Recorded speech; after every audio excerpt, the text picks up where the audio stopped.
Welcome to this week's virtual Drasha. I'd like to begin by thanking Yonason and Jennifer Kaplan for dedicating this week's Drasha in commemoration of the yahrzeit of Jen's father, Stephen Friedman, Shmuel Leib ben Asha Rivka, Zichron Livracha. We hope that the merit of our Talmud Torah, the Neshama will have an aliyah and the family a nechama. We have the incredible privilege this Shabbos to read the double parashios of Tazriah-Metzorah. And these parashios are filled with details. Most of the details focus around the concept of tzara'as. Now, we often loosely translate tzara'as as leprosy, but the truth is leprosy is an actual physical malady, an actual physical disease. Chazal, the rabbis, teach us that tzara'as was really a physical manifestation of a spiritual ailment. A person was spiritually ill. A person was sick in terms of his ruchnius, in terms of his holiness, his personalistic purity. And that inner spiritual deficiency or illness manifested itself in external bodily lesions called tzara'as. And to a certain degree, although it may sound strange, but tzara'as was an incredible gift, because so many times in life we go through life and we're not exactly sure where we're holding. Am I doing the right thing? Not doing the right thing? Is HaKadosh Baruch Hu happy with me? Unhappy with me? The incredible quote-unquote gift of tzara'as is that you almost had immediate, instant feedback from the Ribono Shel Olam. If HaKadosh Baruch Hu was unhappy with what you were doing and how you were living, and specifically how you were speaking, because the rabbis associate the sin of the punishment of tzara'as with lashon hara, you were given that immediate divine feedback. And so the parashos of Tazriah-Metzorah go through all of the different halachos. First, the halachos, the laws concerning what is tzara'as. Not every single lesion is automatically treated as tzara'as. So first of all, what constitutes tzara'as? And then ultimately the parashiyos spend time on focusing on the purification process of the Metzorah. How does the Metzorah rejoin the camp? Because remember, part of the punishment of tzara'as is that you are cast out from the camp. Michutz lamachana, bada yeshev, a person has to be alone. And so the other part of the parashiyos focuses on the rehabilitation of the Metzorah, what offerings he has to bring, how long or how he has to be purified from the lesions, and ultimately his re-entry and his rejoining the community of Am Yisrael. The Gemara in Maseches Sanhedrin records an incredible story, a conversation between the great sage Rabbi Yoshua ben Levi and Eliyahu Hanavi. And the discussion had many different parts to it. At first, Rabbi Yoshua ben Levi asks Eliyahu Hanavi, Asina la'alma da'asi, tell me, Eliyahu Hanavi, will I be admitted to the world to come? And Eliyahu Hanavi gives him an interesting and cryptic answer. Rabbi Yoshua ben Levi then realizes that he has the attention of the great prophet, the eternal prophet, Eliyahu Hanavi. So he once again asks another question. He says, Amos asi Mashiach. Listen to this. Rabbi Yoshua ben Levi asks Eliyahu Hanavi, when is Mashiach going to come? Right, the $1 million question that we've been asking each and every day for the last 2,000 plus years. Amos asi Mashiach. When is Mashiach going to finally come? To which Eliyahu says something amazing. Amalei, Eliyahu responds back, Zil shayle ledidei. You know what? You go ask him. What are you asking me? Do I look like Mashiach to you? Am I in charge? You go ask Mashiach. Okay. Rabbi Yoshua ben Levi says, okay. Vehecha Yosef. Tell me, where could I find Mashiach? Where can I find Mashiach? I'm happy to ask him. I'm happy to discuss it with him. But tell me, where could I find him? To which Eliyahu responds, Apischa deromi. Mashiach is situated. Mashiach has set himself up at the entranceway to Rome. The entranceway to Rome. Rabbi Yoshua ben Levi says, Umay simone. But how am I supposed to know which one is Mashiach? I'll make the trip. I'll go to the entranceway to the gates of Rome. And I'm sure there's plenty of people who are sitting by the gates of Rome. How will I know which one of those people is Mashiach? To which Eliyahu Hanavi says, Yosef beinei aniyei sovli chaloim. You will find Mashiach sitting amongst those who are ill. So interestingly enough, Rashi explains that you will find Mashiach sitting amongst those who are afflicted with tzara'as. Again, we'll use the loose definition of leprosy. Where will you find Mashiach? At the entranceway of Rome. And where will you find him at the entranceway of the gates of Rome? He's sitting amongst the lepers. He's sitting amongst those with tzara'as. So how will you know? Say Eliyahu says, Rabbi Shmuel Levi said, I know you're going to ask. So how will I know which man amongst the lepers is Mashiach? To which Eliyahu responds something amazing. V'kulon sharu va'asirei bechad zimna. As you'll see, ultimately again, the lepers often had to bandage their wounds. So the lepers generally would go ahead and change all of their bandages. I guess repack the wound, change all of their bandages at once. Ihu, but the person who's Moshiach, shari chad va'asir chad. He only changes one bandage at a time. So Eliyahu says, apparently all the other lepers, they remove all the bandages and then replace all the bandages. Mashiach removes one bandage, replaces it, removes a second bandage, replaces it. Why does he do this? To which the Gemara says, Dilma miba'ina deloi akiv. Ultimately, again, because perhaps HaKadosh Baruch Hu is going to call him to action. HaKadosh Baruch Hu is going to call him to action, and he wants to be ready. The problem is if he has all his wounds uncovered, all the bandages removed, and HaKadosh Baruch Hu says, Mashiach, it's time to redeem Klal Yisrael. Mashiach is going to say, great, I just need 3 minutes, just got to rebandage everything. So in order that Chas v'Shalom, there should never be a delay, when Mashiach is finally called into messianic action, he changes only one bandage at a time.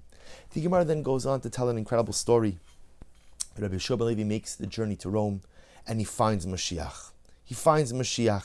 And ultimately again, he says to Mashiach, tell me, could I ask you, when are you going to come? When are you coming, Mashiach? To which Mashiach responds, the Amarle Hayom Asina. Mashiach says to Rabbi Yehoshua ben Levi, I'm ready to come each and every day. But you have to be ready. Klal Yisrael has to be ready. I'm here. I'm ready to go. I only change one bandage at a time, for I am ready to spring into salvational action. I'm ready to do what has to be done. But the shaila is, the question is you, Rabbi Yehoshua ben Levi. Are you ready? Is Am Yisrael ready? When you're ready, I promise you I'll be ready. And the commentaries in the Gemara point out something very beautiful. The idea that there are two real reasons why the Mashiach only changes one bandage at a time. And one reason, of course, is the stated reason, that Mashiach says, if I take off all the bandages and then get the green light from God, I'm going to be delayed. But the commentaries, and in fact the Baal Shem Tov, espouses this idea. He says something truly magnificent and beautiful. The Rebbe says that Mashiach also understood that if all the lepers are changing their bandages at once, and someone else needs help, another leper needs help, no one's going to be able to help each other, right? Because if everybody has their exposed wounds at the same time and everybody's rebandaging, if Ruvain needs a little bit of help with his bandage, no one else could help him because they're all busy caring for their own wounds. They're all busy rebandaging themselves. So the Mashiach said to himself, like this said the Baal Shem Tov, the Mashiach said, as much as I would also like to rebandage all of my wounds at once, I'll do them one at a time.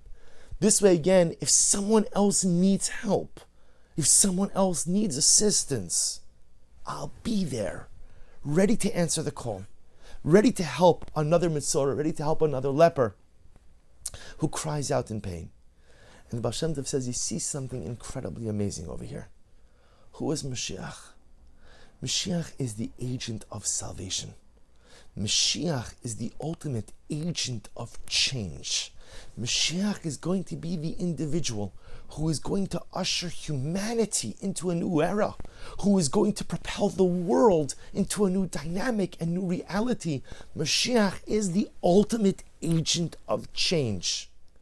So you'll say to yourself, what does Mashiach do before he gets to be the major agent of change? And the answer is, he's a minor agent of change. If I can't change the world, says Mashiach, let me try to change this one's life. Let me try to help this one out. You're struggling with your bandages? I'm okay, I'm bandaged. I'm doing them one at a time. This way I could be there to help others. You see, the global universal agent of change teaches us that even when you can't affect global change, dramatic change, universal change, mankind change, do your best to affect some level of change in your Dalet Amis, in your immediate circumstances. Do your best to affect some level of change in your home, with your family, in your community, in your kahila, with your friends, and with yourself. This is the ultimate lesson of Mashiach. You see, we walk around the world and we see a lot of things that are broken. A lot of things that are broken. We see broken circumstances. We see broken people. And so we look at those things that are broken in the world and we say, ay, Nebuch, we let out a krechts. Maybe even I say a kapitel of Tehillim. All beautiful things. But there's something else I could do. I could roll up my sleeves and I can make a difference. I can roll up my sleeves and I can go ahead and be an agent of change. If I see someone else who is suffering, having a difficult time, you can't always fix everyone else's suffering, but you could try. You could roll up your sleeves and you could say, you know what can I do? Or you see something that's broken. You know, the Gemara has an expression. The Gemara says, Kider de Shutfi, a pot of food that belongs to two people, is never hot, never gets hot. Right? Why does it never get hot? Because at the end of the day, when something has two people, two partners, everyone assumes the other one. Reuven says, Shimon will take care of it. And Shimon says, Reuven will take care of it. And a lot of times we go through life and we see things that are broken. And say, okay, you know what? I'm sure someone's got that. I'm sure someone's handling that. I'm sure someone's taking care of that. And no, if HaKadosh Baruch Hu allows you to see something, it's because He wants you to do something.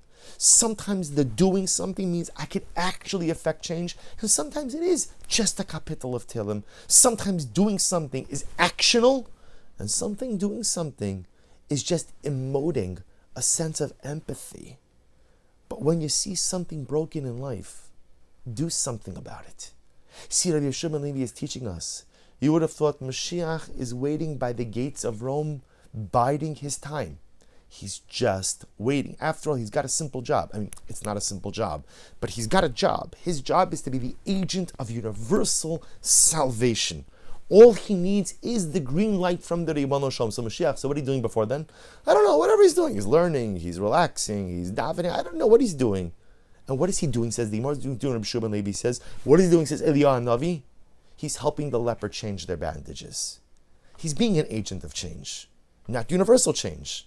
Not global change, not mankind change, but affecting change in his little area, in the community of lepers by the gates of Rome. We must learn to be like Eliyahu Hanavi as well, to strive to be agents of change within our own Dalet Amas, our own immediate areas, within our lives, within our loved ones, and ultimately within ourselves. Take this opportunity to wish everyone a good and Erev Shabbos and a beautiful Shabbos Kodesh.